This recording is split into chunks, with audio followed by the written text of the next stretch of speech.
Hello जय हिंद साथियों, स्वागत है आप सभी का सत्य एक्सीलेंट यूट्यूब चैनल पे। साथियों, आज की जो हमारी वीडियो होने वाले 6 नंबर की वीडियो होने वाले, इससे पहले मैंने 5 वीडियो कंप्लीट करा दिया है जो कि नेमी क्वेश्चन बैंक आपका सॉल्व किया जा रहा है। जो परीक्षाओं में ज़्यादातर क्वेश्चन इससे पूछे जाते हैं, तो जो भी आईटीआई के छात्र हैं इस वीडियो को देख रहे हैं, फर्स्ट ईयर के इलेक्ट्रीशियन ट्रेड से आईटीआई करें, तो आप लोग वीडियो को पूरा देखिएगा, इससे ही आपके क्वेश्चन पूछे जाते हैं। तो चलिए आज का क्वेश्चन शुरू करते हैं क्वेश्चन नंबर 51 से, जिसमें पूछा जा रहा है कि मध्यवर्ती स्विच के साथ कितने टू वे स्विच एक लैंप को 3 अलग अलग स्थानों से नियंत्रित करने के लिए उपयोग किए जाते हैं। सबसे पहली बात आप ध्यान रखिएगा, यदि एक लैंप को यदि 2 जगह से नियंत्रित करेंगे तो 2 टू वे स्विच की ज़रूरत पड़ेगी। तो साथियों, यहाँ पर जो 2 दिया गया ऑप्शन नंबर बी दिया गया है, तो यहाँ पर आपका जो सही हो जाता है ऑप्शन नंबर बी बिल्कुल करेक्ट आंसर हो जाता है। बी ऑप्शन हम बिल्कुल करेक्ट आंसर मारेंगे, क्वेश्चन के अनुसार मिला लीजिएगा।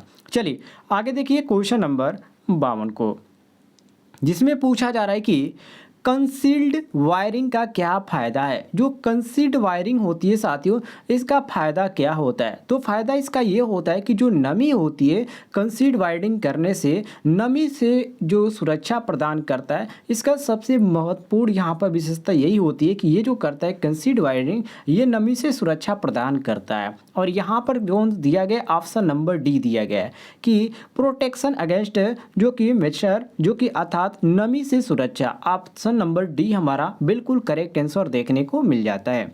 आगे देखिए साथियों क्वेश्चन नंबर 53 को, जिसमें क्वेश्चन नंबर 53 में यहाँ पर पूछा जा रहा है, इसको मैं यहाँ पर जूम कर देता हूँ, ध्यान से देखिएगा। ये कई बार मैंने आपको ऐसे क्वेश्चन बताया भी है जो परीक्षाओं में ज़्यादातर पूछे भी जाते हैं, तो आप सभी लोग इसको नोट जरूर कर लीजिएगा। इसमें यहाँ पर एक आपका फिगर बनाया गया और कहा जा रहा है कि आरेख का नाम क्या है। ये जो सामने यहाँ पर आपको एक लैंप दिखाया जा रहा है, और ये जो आपका है, ये आपका क्या है, ये आपका जो है ये आपका स्विच का है, जो कि इंटरमीडिएट स्विच का है। ठीक है, किसका है साथियों? ये आपका किसका है? इंटरमीडिएट स्विच का है। और इसमें कहा जा रहा है कि इसका जो आरेख है, ये किसका आरेख का नाम क्या है? तो साथियों इसको बोला जाता है क्या? इसको साथियों बोला जाता है परिपथ आरेख। क्या बोला जाता है? परिपथ आरेख बोला जाता है। और यहाँ पर आपको देखने को मिल जाता है साथियों ऑप्शन नंबर डी बिल्कुल करेक्ट आंसर, अर्थात सर्किट डायग्राम जिसको बोलते हैं। डी ऑप्शन क्वेश्चन के अनुसार हमारा बिल्कुल करेक्ट आंसर हो जाएगा, मिला लीजिएगा। चलिए आगे बढ़ते हैं साथियों क्वेश्चन नंबर 54 पे, जिसमें पूछा जा रहा है कि एचआरसी फ्यूज हेतु फ्यूजिंग गुणांक क्या है। एचआरसी फ्यूज का जो फ्यूजिंग गुणांक है वो कितना होता है, ये आपको याद करने की ज़रूरत है। इसका जो होता है 1.1 होता है। कितना होता है एचआरसी का?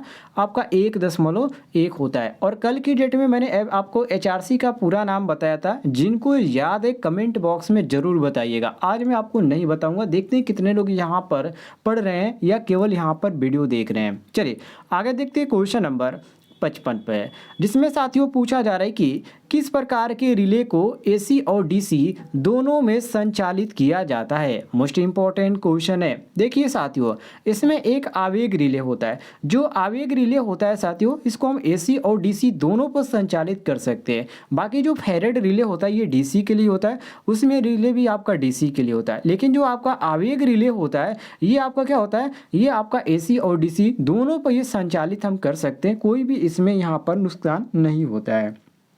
आगे बढ़ते हैं क्वेश्चन नंबर 56 पे, जिसमें पूछा जा रहा है कि विद्युत उपकरण में प्रयुक्त सामग्री का क्या नाम है। ये जो आपके सामग्री दिखाया जा रहा है, देखिए ये जो आपका है ये प्लग की तरह है। ठीक है, किसकी तरह है? ये पक्का प्लग की तरह है। और इसमें पूछा जा रहा है कि विद्युत उपकरण में प्रयुक्त सामग्री का नाम क्या है। तो इसको क्या बोला जाता है साथियों? आप पहले का जो प्रेस आप देखे होंगे तो उसके पीछे यहाँ पर खोसा जाता था, तो ये आपका एक तरह से प्लग है और ये प्लग की तरह कार्य करता है, जो कि इसमें आपका जो प्रेस होता था उसमें प्रयोग किया जाता था। और यहाँ पर आपको देखने को मिलता है ऑप्शन भी कि सीधे प्रवेश के लिए साथ लौह संयोजन अर्थात आयरन जो कनेक्टर होता है वो इसके अभाती ये कार्य करता है। ऑप्शन नंबर सी हमारा बिल्कुल करेक्ट आंसर हो जाता है, मिला लीजिए।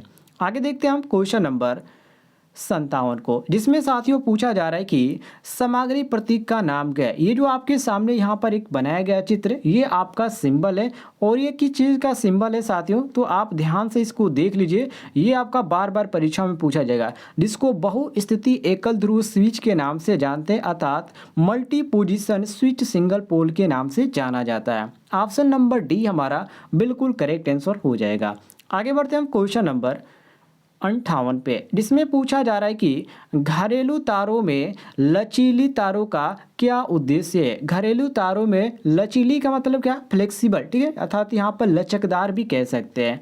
तो इसका यहाँ पर इसका मतलब क्या होता है, देखिए यदि आपको एक घर से, ठीक है, एक घर से दूसरे घर में यदि आपको वायर लेके जाना है तो वहाँ पे हमको क्या करना पड़ेगा, फ्लेक्सिबल का होना चाहिए, तभी तो ये आपका मुड़ के जाएगा, मतलब कि लचकदार होना चाहिए। तो हम कह सकते हैं कि ये कनेक्शन में पोर्टेबल होना चाहिए, लचकदार होना चाहिए, उसके अनुसार ये आपका कर सकते हैं, तो कोई यहाँ पर दिक्कत नहीं होती है। और इसका उद्देश्य यही होता है ये कि आप एक हाउस से दूसरे हाउस में लेके जाएं और बिना आप किसी दिक्कत के, आपका फ्लेक्सिबल होगा तो आपका कोई दिक्कत नहीं होता है। तो यहाँ पर डी ऑप्शन दिया भी गया है कि ट्रांसपोर्टेबल उपकरण कनेक्शन, तो यह आपका डी ऑप्शन बिल्कुल करेक्ट आंसर हो जाएगा। ट्रांसफर मतलब कि एक हाउस से दूसरे हाउस में ट्रांसफर करने के लिए ये आपका फ्लेक्सिबल किया जाता है। चलिए आगे देखते हैं क्वेश्चन नंबर 59 को, जिसमें साथियों पूछा जा रहा है कि 100 एम्पियर या यहाँ पर दिया गया 100 एम्पियर सर्किट रेटिंग या किसी परिपथ भंजक का उपयोग, हिंदी में पढ़ेंगे तो आपको समझ में आ जाएगा, किसी परिपथ भंजक का उपयोग 100 एम्पियर धारा रेटिंग से ऊपर किया जाता है, मतलब कि किसका उपयोग किया जाता है, एमसीबी का अर्थात मिनिएचर सर्किट ब्रेकर का, या ईएलसीबी का अर्थात अर्थ लीकेज सर्किट ब्रेकर का, या मोल्डेड केस सर्किट ब्रेकर का, या आरसीसीबी का मतलब कि अवशेष धारा सर्किट ब्रेकर का। तो देखिए साथियों यहाँ पर आपका सही हो जाता है ऑप्शन नंबर सी, ये आपका सी ऑप्शन सही हो जाता है। जो एमसीबी से भी अच्छी युक्ति होती है जिसको बोला जाता है एमसीसीबी अर्थात मोल्डेड केस सर्किट ब्रेकर, तो यहाँ पर आपका सी ऑप्शन बिल्कुल करेक्ट आंसर हो जाएगा।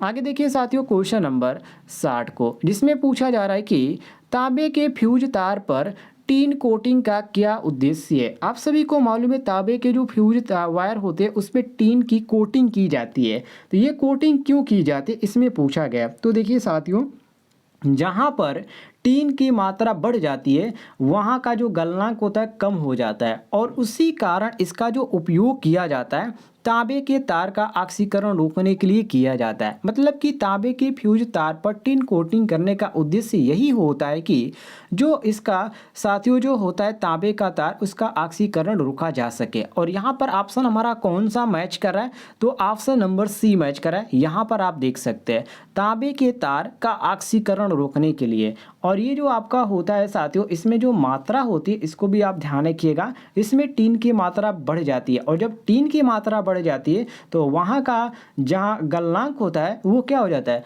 वो आपका कम हो जाता है। तो ऑप्शन नंबर सी हमारा करेक्ट आंसर हो जाएगा। यदि आपको जानकारी पसंद आती है तो वीडियो पर लाइक कीजिएगा, और चैनल पे नए होंगे तो चैनल को भी आप लोग सब्सक्राइब कर लीजिएगा।